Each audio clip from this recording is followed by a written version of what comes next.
My people, welcome back to the channel. Welcome to Batala FC. We are within.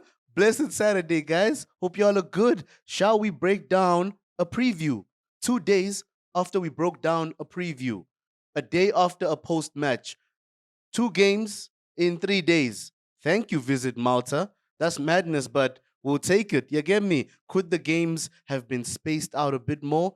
I guess we'll never know. But what we do get to see is the rotation from Enzo Maresca and how he will utilize the new arrivals and how the Maresca ball will evolve going into this coming season.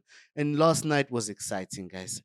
It was beautiful to witness. Yes, Leverkusen are still finding their feet under Eric Ten Hag, the fraudulent Eric Ten Hag, who've lost a lot of star players in Florian Wirtz, Jeremy Frimpong, understandably so, but Chelsea just had to do what Chelsea came to do.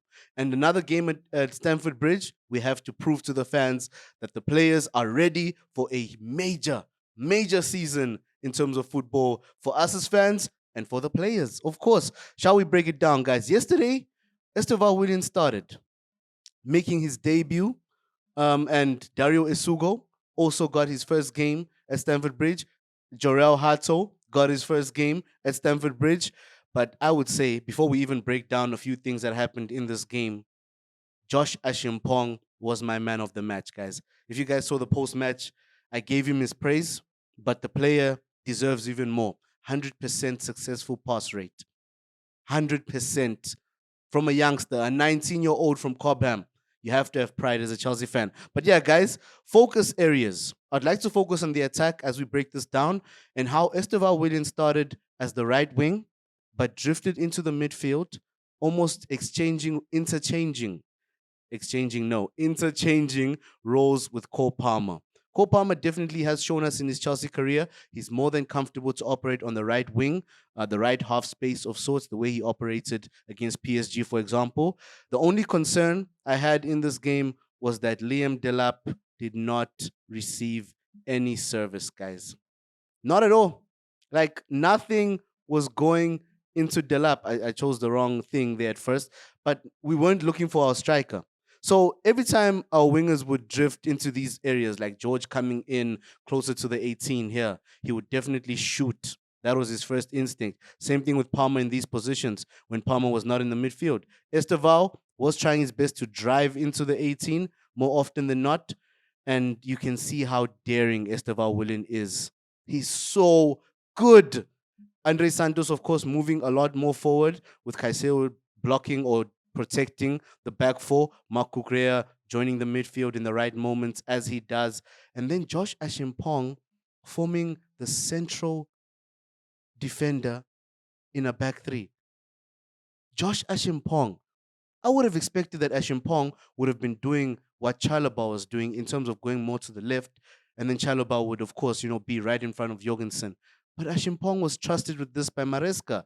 And I think what we saw yesterday is it's because Ashimpong has better passing.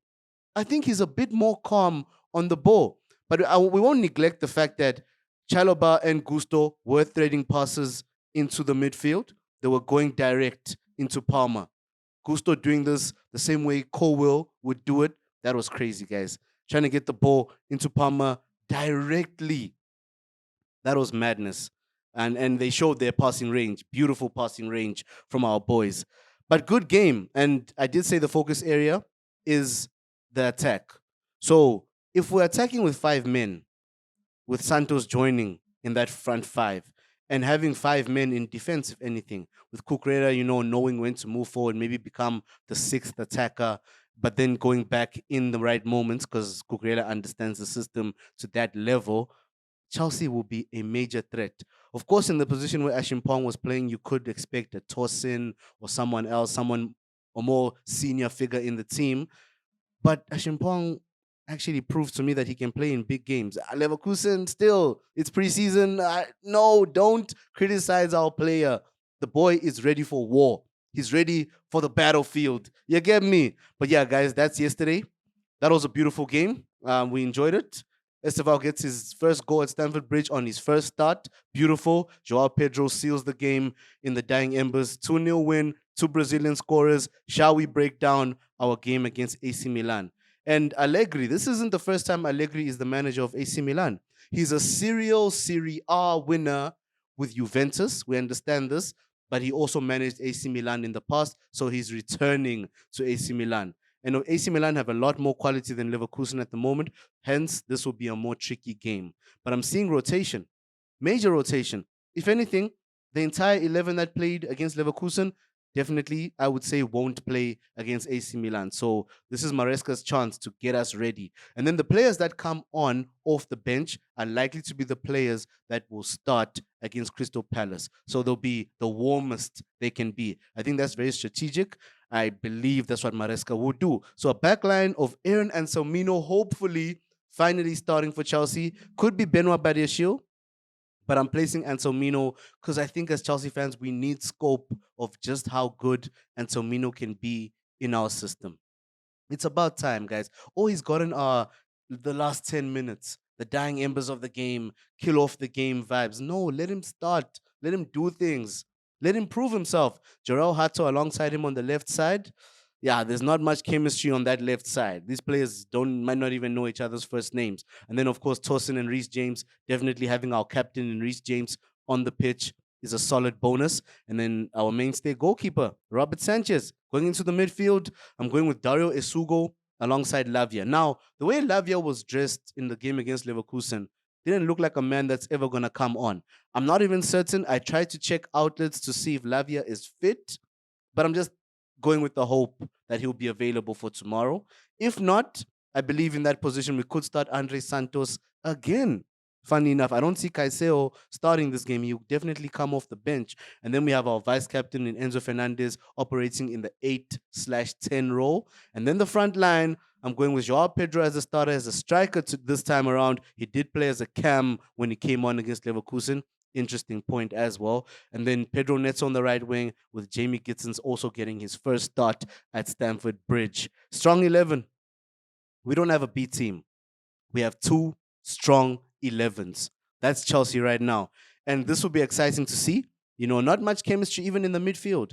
Enzo Fernandez and Romeo Lavia haven't started a good number of games alongside each other. They've had their fair share, but then Lavia's absence due to injuries has actually minimized those numbers. Dario Isugo looked so solid coming on for Caicedo, so I'm trusting Isugo to be our destroyer, our stopper.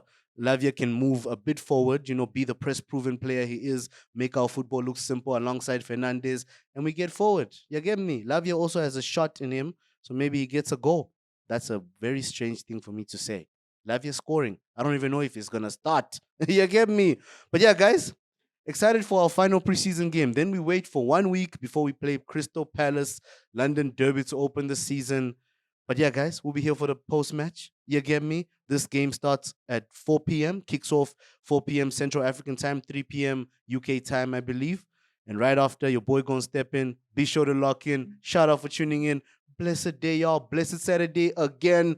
Let's get it, y'all.